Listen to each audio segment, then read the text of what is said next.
સત્યની સાથે જનતાનો અવાજ। નમસ્કાર અને 24 ન્યૂઝ નેટવર્કમાં આપનું સ્વાગત છે। ગુજરાતના સૌથી મોટા સમાચાર આજની બ્રેકિંગ ન્યૂઝ છે। રાધનપુરમાં જૂનો કાયમી અવરજવરનો રસ્તો ફરી શરૂ કરવા રહીશોની માંગ, નગર સેવિકા જયાબેન ઠાકોરને રજૂઆત।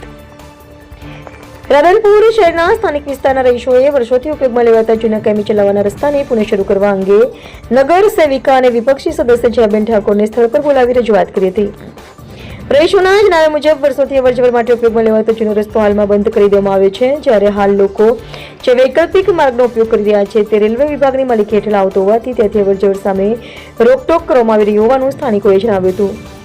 આગામી સમયમાં રેલવે વિભાગ દ્વારા પ્રોટેક્શન દિવાલ બનાવવામાં આવે તો આ માર્ગ પણ બંધ થઈ જવાની ભીતિ વ્યક્ત કરવામાં આવી રહી છે।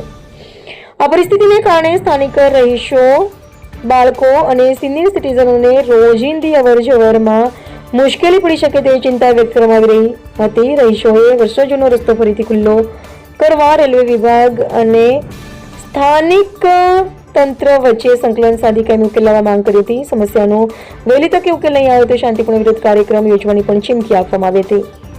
રહીશોની રજૂઆતને પગલે જયાબેન ઠાકોરે સમગ્ર મામલો ગંભીરતાથી લઈ સંબંધિત તંત્ર સમક્ષ રજૂઆત કરી જૂનો રસ્તો પુનઃ શરૂ કરવા માટે યોગ્ય કાર્યવાહી કરવાની ખાતરી આપી હતી। અહેવાલ વિપુલભાઈ ચૌધરી, રાધનપુર।